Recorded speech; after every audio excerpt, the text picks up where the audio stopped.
You're there to compete at the end of the day. And sometimes that means backing it off. Sometimes it means sleeping in. Sometimes it means, taking a week off is the best approach to get the most out of yourself come race day.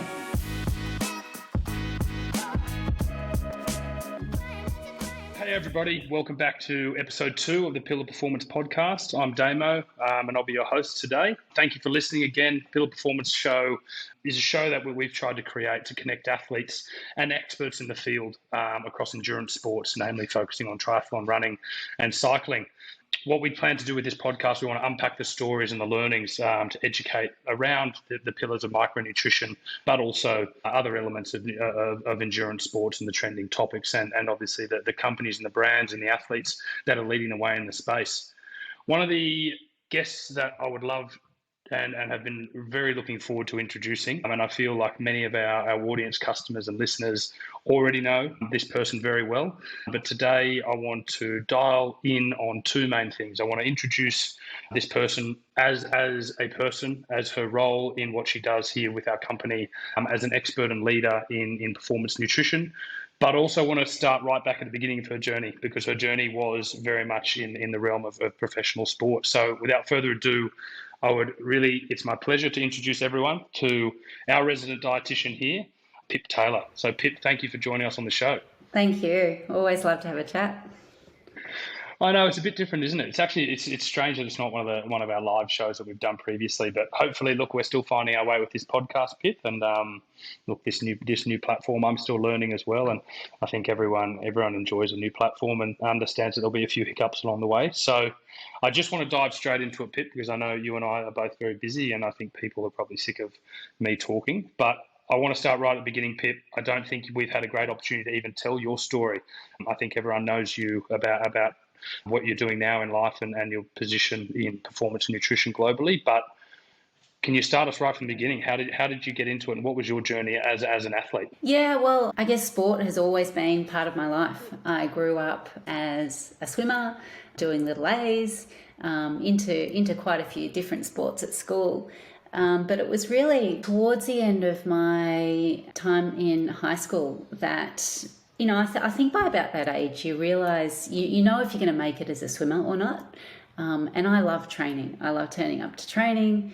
I was swimming pretty well. I'd go to nationals. I was on state teams. But if you're going to really make it or not. And I wasn't going to make it as a top level swimmer. I had come through little athletics with a lot of success. I probably won state every year. I'd won nationals, 1,500 metres, 800 metres. They were my events.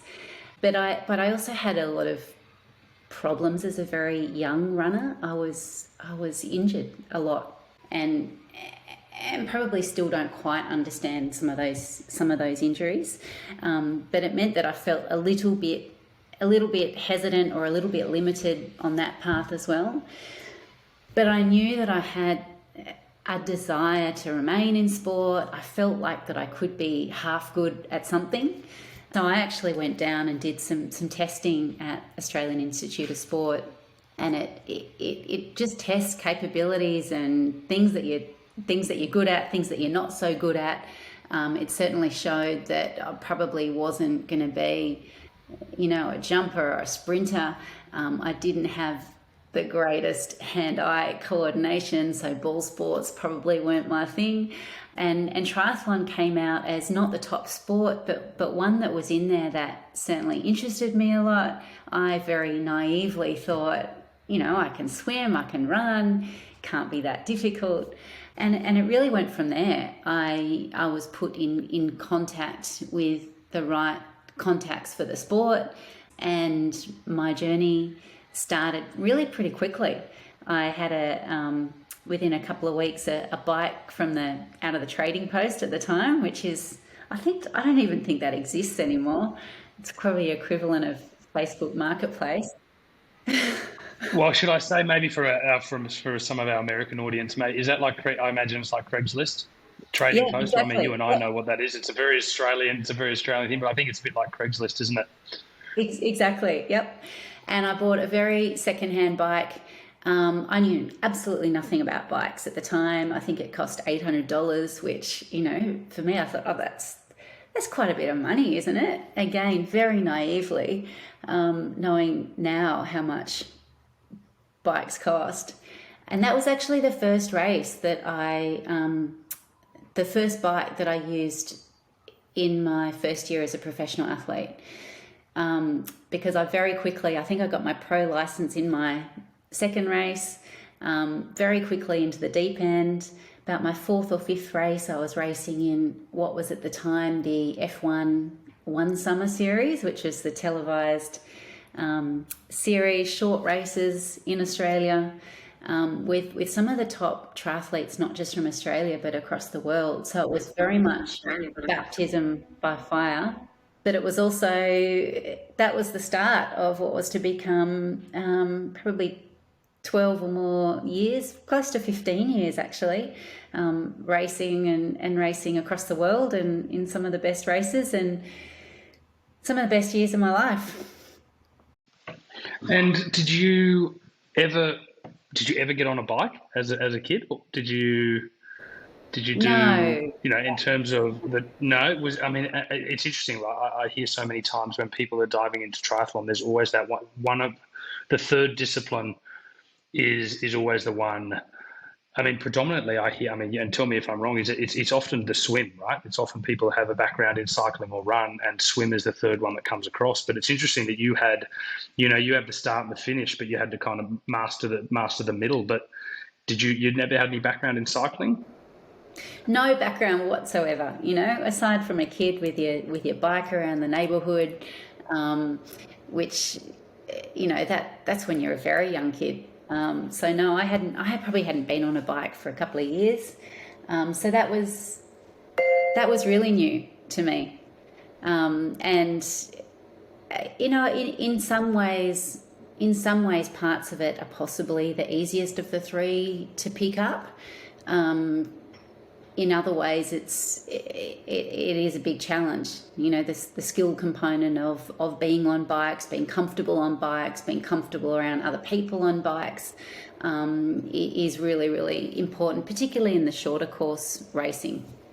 And why the shorter course as opposed to the longer course? And purely the safety element of having the drafting rules in, there's obviously more skill involved in the shorter course and maneuvering around the track. Is that, and is like, as a young triathlete, how much of your focus or does your training go into with your coaches? Do they play specifics on that, maneuvering around the course? Yeah, for sure. And I think that's, nowadays you see some of the younger athletes coming through, and it is a big focus, and the skill work that they do. And, because in those shorter races, seconds, not even seconds, can make a lot of difference. And you see that in and out of transitions, for instance. Even the ability to jump on your bike smoothly and quickly can make or break people getting into packs or not getting on packs. Whereas when you extrapolate that over the much longer distance of Ironman, you've got a long time out there to make that up. So those really fine skills and being comfortable around other people on bikes are not quite as critical. And did you, knowing you as a person, I imagine I probably know the answer to this question, but I think for those out there, obviously when you decide to do something, I know you go all in on it. And so when you made that decision to go over to triathlon, how, tell me about the process of going all in from, being all in on athletics and swimming. How deeply did you dive straight into triathlon in terms of, did you manipulate your training immediately to be triathlon focused, or were you still trying to live and, live the dream of swimming and potentially running in the Olympics while also trying to upskill yourself a little bit on the bike? Or did you just say, no, triathlon's where I need to go, and I'm going to change my whole training program to now become, be dialed in terms of what's required from triathlon? Absolutely. Yeah. No, I had reached the point where while I still loved swimming and running training, it wasn't going anywhere, as in, career-wise or getting to that next level. So triathlon really provided that opportunity, and it was all in. And that's not just from a training perspective as well. It was very quickly from entire lifestyle perspective, including my study. So I first started triathlon. I was in my first year of university, and at that stage, I was studying medical science, and because my triathlon career and opportunities took off pretty quickly, that comes with travel. And very quickly some significant overseas travel as well. So for me, and this goes back, before online learning was really common and the standard way to learn, it meant a shift for me, including shifting universities, shifting degrees slightly to accommodate that, while still doing, because for me, learning and working has always been important to have going concurrently to that. But it shifted everything. So talk to me. You said obviously the opportunities came really quickly. You obviously found your groove in triathlon. How far, like, break that down a little bit for me. How fast did the opportunities come? What was the pathway like to saying, look, I'm going to be doing this full time now? How quickly did that happen? And what was that journey like from race one through to a long-term career in triathlon? How quickly was that process? It almost came so quickly that it was unplanned. So, the first race I did, I thought this could be fun. I could hate it. Who knows? Did my first race. Second race, I qualified for my pro license. Again, I didn't really actually understand what that meant, but it meant that from then on I was racing professionally. So I've only ever done one race as an amateur or age grouper, and I think. And what race, Pip? What race was that? I'm keen to know what race was the very first one. I think my very first one give me the first two races you did. My first race, I'm pretty sure, was at Woolgoolga, which was at the time a really good solid race on the circuit. I think it was a 1:30 and 8 maybe, that race. And then my second race was one of the state series events out at Penrith. I'm pretty sure. I could be wrong, but I'm pretty sure that's where it was. But very soon after that, I got invited to try out for the F1 series, the one summer series it was that year, which was the televised summer series. Some of the best triathletes from Australia, but also the world, that were invited in. And from there, I qualified for that event. So I do remember turning up, still practicing the very morning of the first race over at Cronulla, still practicing jumping on my bike, still practicing some of those little transition elements. But I did really well. So that was the first round of that series. And again, I turned up. I still didn't know the sport. I didn't know the people in the sport. I wouldn't have even called myself a fan of the sport. So I was, and this in some ways sounds quite bad, but I was on the start line with girls who had won world champs. Or they had, they were really highly decorated athletes, and I had no idea who they were. Absolutely no idea. And in many ways that worked to my advantage, because I just turned up, this naive little kid. The swim for that event was actually in a pool. So the series it was a blow-up pool, a 25-metre pool that they would set up in these as part of the event in the circuit, which suited me. I'd come from that background, so I'd lead out the swim, just go for it on the bike, go for it on the run. And because I had no preconceived notions around, these girls really should be ahead of me, you're just able to race quite freely. And it was really only after that first race, and I had a bit of media attention, and they came to speak to me, and they were asking, how many races have you done? And I was able to count them on one hand, which was a little bit of a shock at that time. But that was how quickly that I just kind of got into the sport, and then you're on your way. You're qualifying for junior world championships and then senior world championship teams, and it just quickly snowballs as to what you're doing, and which then attracts sponsors as well and support, and you're part of institute teams, and it kind of plans itself without you really thinking about it. And so to round that up then, how long was your professional career then? How long, you obviously got into the professional ranks almost, let's call it instantly. Where did the journey take you? Give me the length of the time, and maybe, the two major highlights from there might have been race result or race location, or completely other. So as part of that journey, what are the two key highlights that you can really draw in on? That's a hard question. And look, to answer your first question, I mean, my first race was 99. Career really kicked off 2000, I guess. And right through until when I came back and started a family. And I did race a couple of races in between having kids, but at a much, lower, it wasn't my focus by that point. It wasn't my job, it wasn't my focus. So that, that's really kind of a 12-year solid stretch.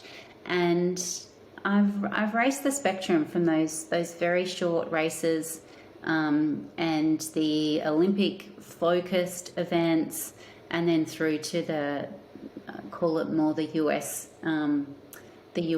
style circuit and half Ironmans. Never raced an Ironman, but certainly the non-drafting ones.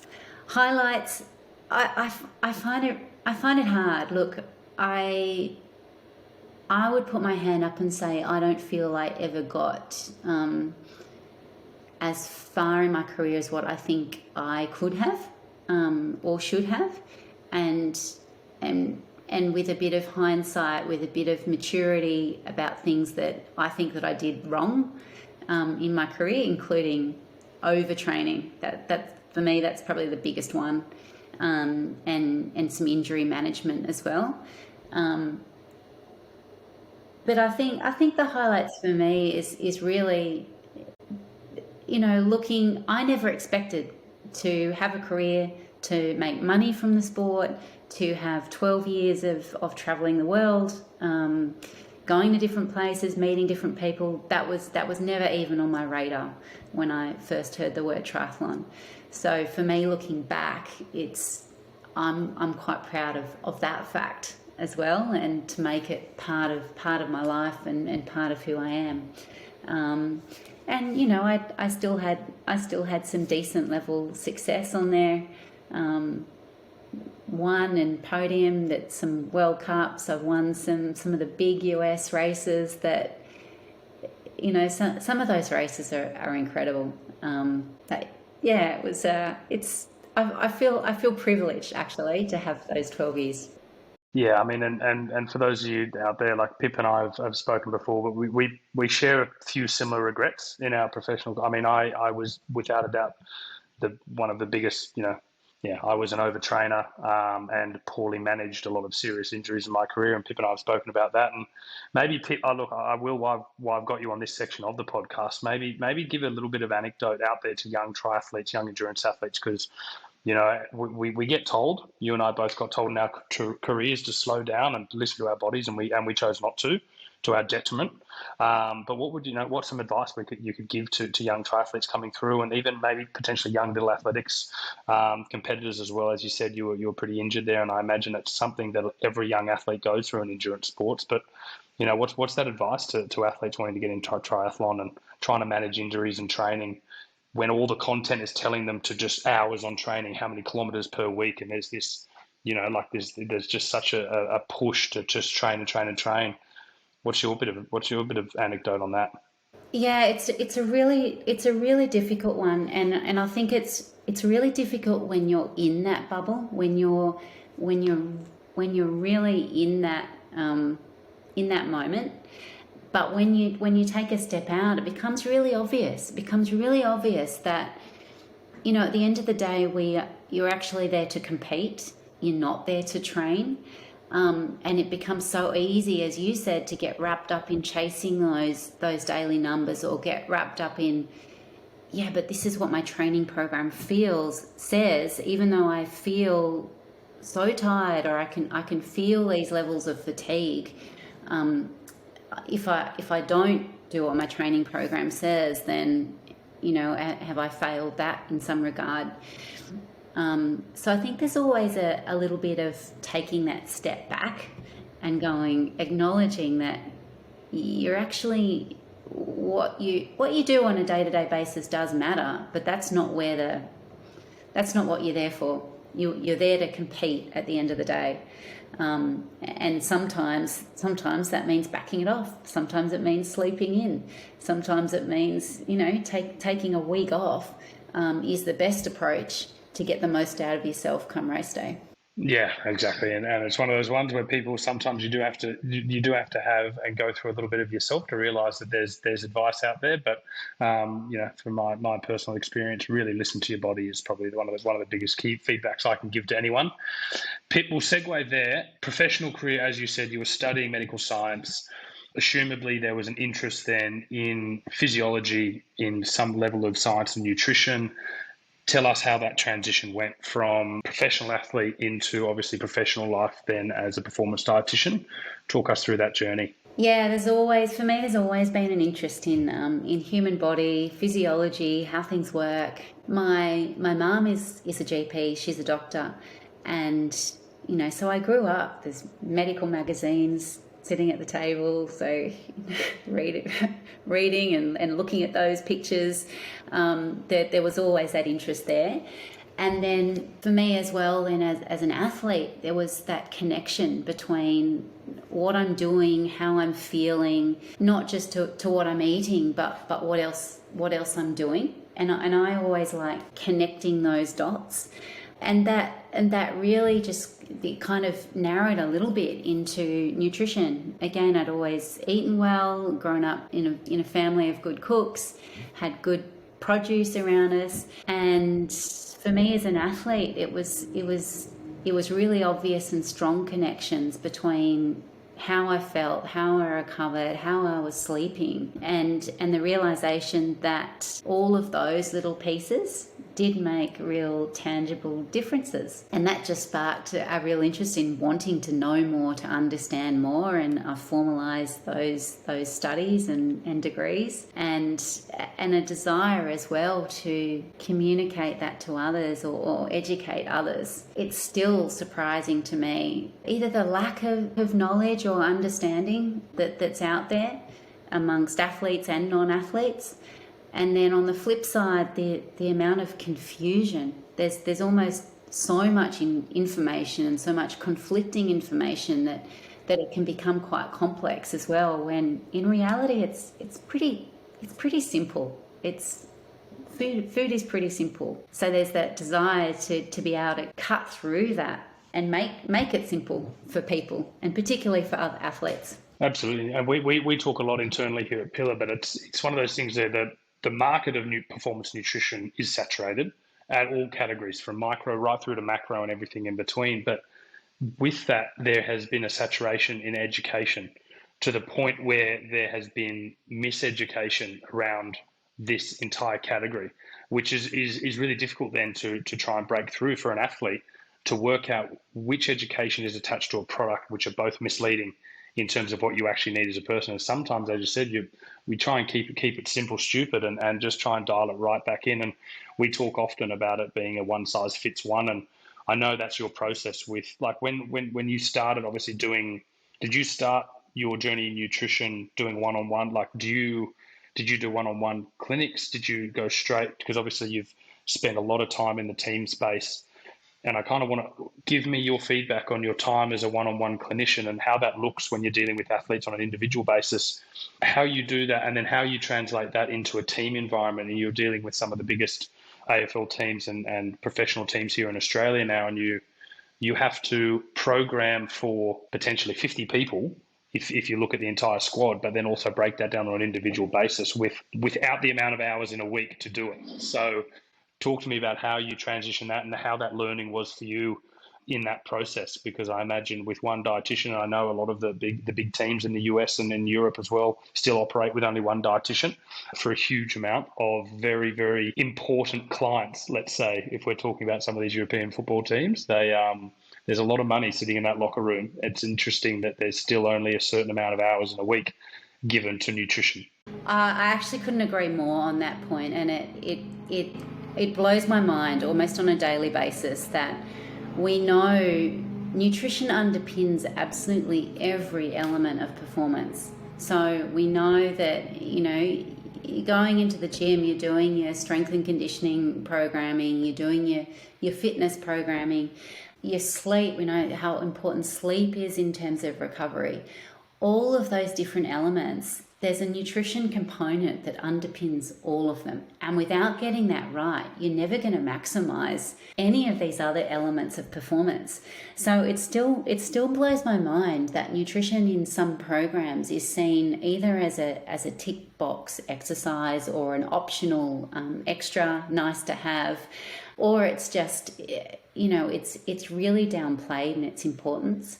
I think there's, in some sports and organisations, there's still a real lack of maturity about how it becomes a much more integral part of a program. And I think fortunately there's lots more athletes that are realising its importance, but still don't have access to the level of support that they probably need in those spaces as well. To answer your other question, the area I was most working first in sports nutrition was more in the communication side of things. So the translation of research and how we're breaking that down and providing really, really simple messaging. And that is actually something that I have pulled on as being really important when I'm dealing with either one-on-one clients or in that team aspect. So you talk about knowledge and you talk about the soft skills. It's in some of these contexts, it's the soft skills of communication and building rapport and relationships, and having people feel as though I'm on your team. I'm not here to tell you what to do. I'm part of your team to help you. There's some of them, the more important skills, because the knowledge is there. People can pick up a book, they can read the research paper themselves largely, but it's being able to cut through, to bounce ideas around, which is where I largely see myself now, is let's talk about the problem, let's bounce some ideas around, because there's no right or wrong answer. I really believe when it comes to the human body, there's so much we don't know. And it's the same with food. There's so many components of food. We know enough about macronutrients, we know some about micronutrients, but there's still all these other components that we don't understand, and how they interact, and then how they interact in the human body and the human brain. So a good dietitian or nutritionist or any practitioner will have that really human element to how they practice and how they're reading the room, so to speak, or they're picking up on the moods of the person in front of them. And that's the same in a team environment too. One of the mistakes I think that some dietitians or nutritionists can make is feeling as though they've got something really important to impart on a team or an individual, but not understanding that that's one thing that they've got going on. So it's really either picking your timing or sometimes there's a better avenue. in a team environment, sometimes, and you would know this, Fitzy, you have athletes who have really close relationships with perhaps the physio on the team or the S&C on that team, but for some reason they don't quite, nutrition might not be where their headspace is at that time, but they might be really focused on working with the physio on something else. So in a team environment, sometimes it's about picking up on that relationship and going, how can I actually use that physio to impart the information that I want to get to that athlete, but through them, through that trusted relationship. So it really becomes, in a team environment, that multidisciplinary approach, and not bringing your ego to the table either. Just having, knowing what the outcome is, but not needing it to be yourself putting that forward.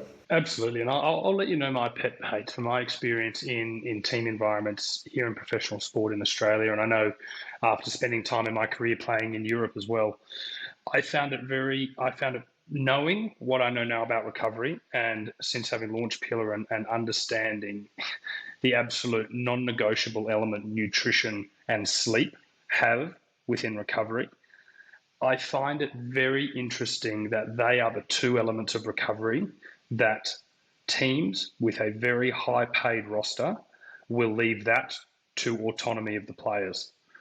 There seems to be this fascination or almost obsession with strength and conditioning staff to have to monitor every element of the performance, but yet recovery, and particularly when it comes to, and this is what I found interesting, I believe if you looked at the elements of recovery, you've got to look at sleep and nutrition as without a doubt the two biggest building blocks.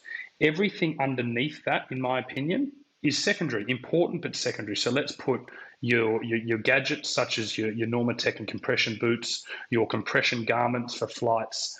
I would even put ice baths, icing. Let's continue on there. We are even pliability and foam rolling, physio. I think all of those things are very important, but but nutrition and sleep are more important. Doesn't matter if you do all those things. If you go in after a game and you haven't slept, everything goes out the window. What I find really interesting, Pip, is how I would come out of a session and there would be a trainer in the ice bath room with a stopwatch, ensuring that I fulfilled my 8 minutes in the ice bath, which I always did, but obviously guys didn't. But yet there was no one standing by the fridge making sure, as a player that was told I needed to put on weight, watching me finish my protein shake after the gym. You know what I mean? I could have skipped the nutrition completely after the biggest day of the week, and I could have gone home, I could have done my 8-minute ice bath, and if I wanted to, could not have eaten for 3 hours, which basically would have blown up the entire day. I find it very interesting that just the priorities of professional sport need to adjust.